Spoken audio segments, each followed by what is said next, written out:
And I was hungry for more intimacy, and he withdrew from my emotional power, which is strong. I have a strong power to connect with people. It was one of the most iconic breakup songs of the 20th century, You're So Vain, a melodic dagger wrapped in piano chords and mystery. For decades, Carly Simon refused to confirm the name behind the venom. The world guessed. He denied. And the truth remained buried beneath charm, ego, and silence. Now, at 82, Carly has finally spoken. And what she reveals about Warren Beatty and the world that protected him is more disturbing than anyone imagined. So who was the real man behind the mirror? Let's find out. Before she became a Grammy winner, before the platinum records and sold-out shows, Carly Simon was an outsider looking in. Born into privilege, the daughter of publishing magnate Richard L. Simon, she grew up surrounded by literature, culture, and expectations. But beneath the surface of that polished Manhattan upbringing was something fragile. A childhood stutter, a fear of being unworthy, a sense that she had to earn her place in every room she entered. By the late 1960s, she was clawing her way into the music world, not through her family's name, but through her own pain. Her early songs were raw and literate, self-aware but wounded.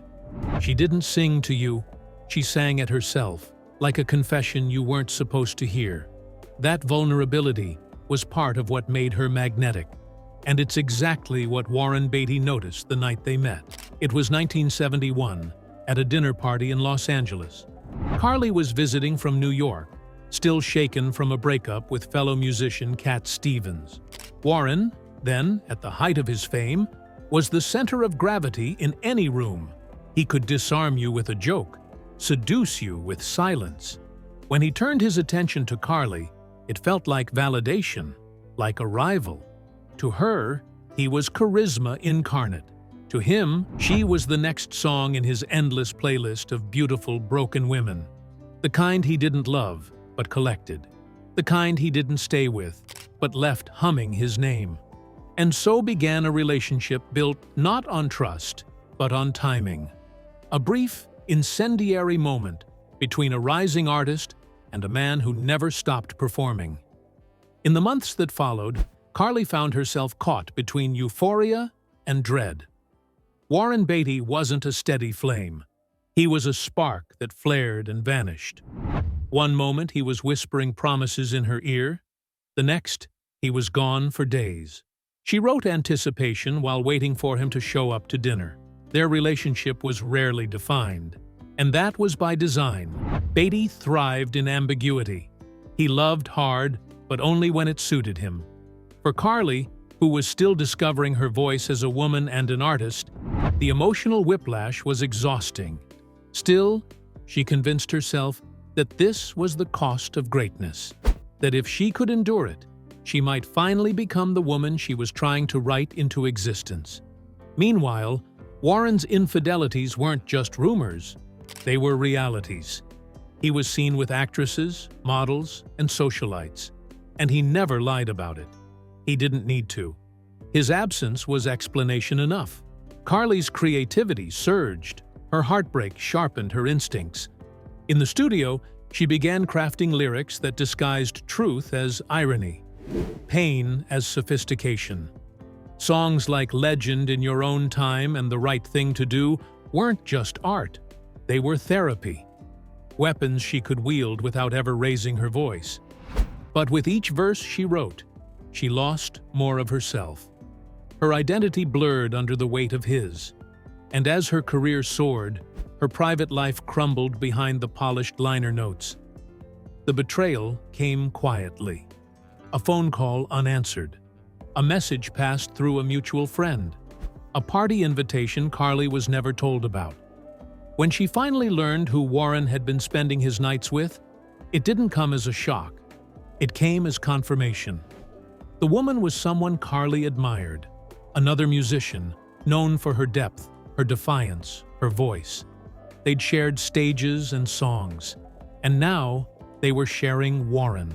Carly didn't confront him in anger. She confronted him in disbelief. "Is this true?" she asked. Warren didn't deny it. He shrugged, as if to say, "Of course it is." And then came the smile, infamous, dismissive, cruel in its calmness. That moment changed her, not just as a lover, but as a woman navigating an industry where men like Warren were gods and women were notes in their soundtrack. She stopped believing in the myth of romantic redemption. She stopped thinking she could be the exception. Instead, she picked up a pen. No Secrets, her next album, became a revelation. It wasn't just a record, it was retaliation. And You're So Vain was its crown jewel. A song dressed in glamour and irony, hiding a blade behind every lyric. She never named him. She didn't have to. He was in every syllable. But Beatty didn't disappear, and neither did the damage. The release of You're So Vain in 1972 was a cultural earthquake. It shot to #1, became a radio staple, and sparked an obsession that lasted decades. Everyone wanted to know, who was the song about? Mick Jagger, Chris Christopherson, James Taylor? But the name on most lips was Warren Beatty. And he knew it. According to Carly, Warren called her after the song exploded. "Thanks for the song," he said smugly. "I'm sure it's about me." She didn't confirm. She didn't deny. She just let the line hang, like the chorus, like the wound. Publicly, he brushed it off. But those close to him say the song infuriated him, not because of the lyrics themselves, but because they turned the tables. For once, he wasn't the one telling the story. He was the punchline, the cautionary tale, the object, not the subject. In Hollywood, image was everything. Beatty had built his on charm and mystery. Carly ripped that away in under 4 minutes. The power dynamic had flipped. She was no longer the ingenue waiting by the phone. She was the author, and he the anonymous villain forever immortalized in rhyme. And that, more than anything, was something Warren could never forgive. 5. When Carly tried to tell the truth. For years, Carly Simon danced around the identity of You're So Vain's subject. Interviewers pushed, fans speculated, tabloids theorized, but she held her ground, refusing to name names. It wasn't out of fear, it was out of strategy. The ambiguity gave her power. It made the song immortal. But behind closed doors, Carly was tired of the secrecy. In fragments and coded phrases, she tried to share her truth. In her lyrics, liner notes, even the titles of her lesser-known tracks, she left breadcrumbs for those who cared enough to look. Each time she was asked, she offered just enough to fuel speculation, but never enough to confirm guilt. In 2004, she revealed that the name contained the letter E. In 2015, she confirmed that at least one verse was about Warren Beatty. But even then, she kept the rest guarded. Because the story wasn't just hers, it belonged to the culture that allowed it to happen. When Carly tried to tell the truth, she wasn't just speaking about a man. She was speaking about an entire era. One where powerful men seduced, used, and discarded women, then rewrote the story as charm. One where women like her had to turn trauma into art just to survive it. The truth was never simple, and Carly knew the world wasn't ready for its full weight. After You're So Vain shattered charts and expectations, a strange silence followed. Not in the press. The press devoured every rumor. But from Warren Beatty himself, he went quiet. No lawsuits, no denials, no counter-narratives, just distance. Those who knew him said he felt ambushed, not just by the song, but by its endurance. It refused to fade. And with each passing year, it grew stronger, embedding itself into the cultural lexicon. It was no longer a breakup song, it was a prophecy, a mirror held up to the men who thought themselves untouchable. Hollywood didn't rally to his defense, because deep down, they all knew someone like Warren, or they were someone like Warren, and Carly had exposed them all, indirectly. But silence doesn't always mean guilt. Sometimes, it's strategy. Beatty continued his career. He dated, directed, starred, and eventually settled down. He rebranded himself as an elder statesman of the industry. The song became a footnote, a mystery to be laughed off on late-night talk shows. For Carly, though, the silence was heavier. She knew the song had boxed her in, made her famous for a man she no longer loved. She had to live in its shadow, even as she tried to escape it.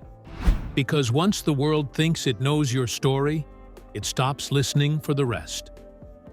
Carly Simon never detailed the full extent of what Warren Beatty did during their relationship, but those who read between her lyrics, interviews, and memoir know the truth lies in suggestion.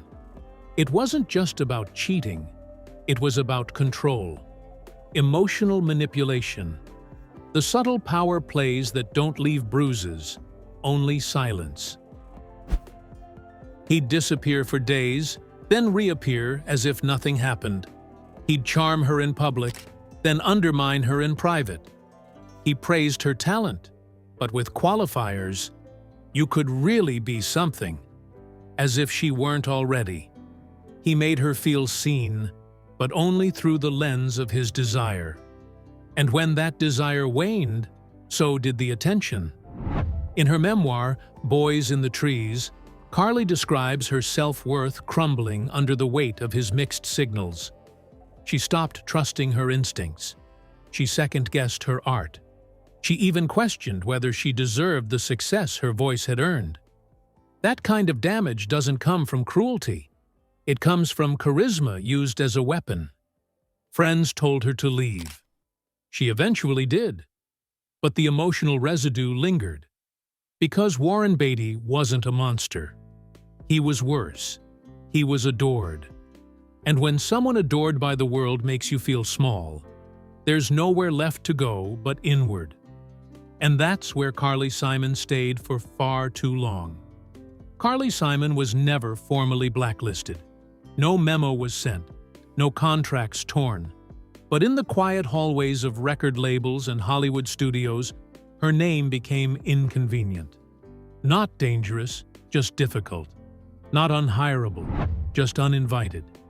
She wasn't punished for writing "You're So Vain." She was punished for surviving it. In an industry where women were expected to smile, sing, and fade, Carly refused to disappear. She wrote her truth, stood by it, and never gave Beatty, or any man, the satisfaction of a public retraction. That made her unpredictable. And unpredictability, in that era, was a career risk.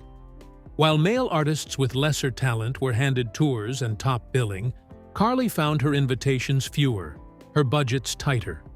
Executives labeled her introspective, difficult, too autobiographical. These were code words, not for her talent, but for her refusal to play the game. She still released albums, brilliant, genre-bending ones, but the spotlight never returned quite the same. Radio cooled, press moved on, and the woman who had once defined a decade was quietly moved to the margins.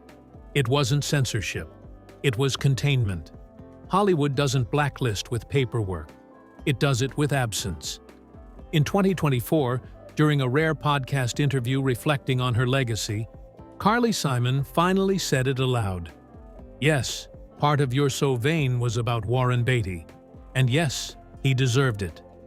There was no malice in her voice, just finality. For decades, the world had hunted for that confirmation. But what mattered more was how she said it. Calm, clear, and entirely unconcerned with the fallout. Because now, there was no fallout left to fear. She had outlasted the myth. And the man. She spoke not just about Warren, but about herself. How long it took to reclaim her voice from the one hit that defined and confined her. How she forgave the girl who waited by the phone. How she no longer needed to protect anyone from the truth. "I didn't write that song to ruin him," she said. "I wrote it to save myself." It was a quiet revolution, a moment decades in the making. A woman, finally free of the silence that made her famous. And with it, she closed the loop. Not for him, for her. Warren Beatty will never be remembered for one thing. He was a brilliant actor, a daring director, a man who reshaped cinema in his own image. But behind every accolade is a shadow, a version of him reflected in the women who crossed his path and left scarred. Carly Simon was not his victim, but she was his mirror. In You're So Vain, she held that mirror up to the world, and to Beatty himself. What she saw wasn't a villain, but something worse. A man convinced of his own innocence. A man so adored, so accustomed to control, that he never questioned what it cost others. She never tried to destroy him. She simply refused to lie for him. And in doing so, she exposed something timeless. That charm can be a mask. That silence can be a sentence. And that sometimes, the most dangerous man in the room is the one everyone already loves. Warren Beatty kept his legend. Carly Simon kept the truth. Carly Simon's legacy isn't just about a song, it's about the courage to tell a story the world didn't want to hear. At 82, she finally finished a sentence that began in 1972. If this truth stayed with you, subscribe for more buried legacies. Some echoes don't fade, they deepen.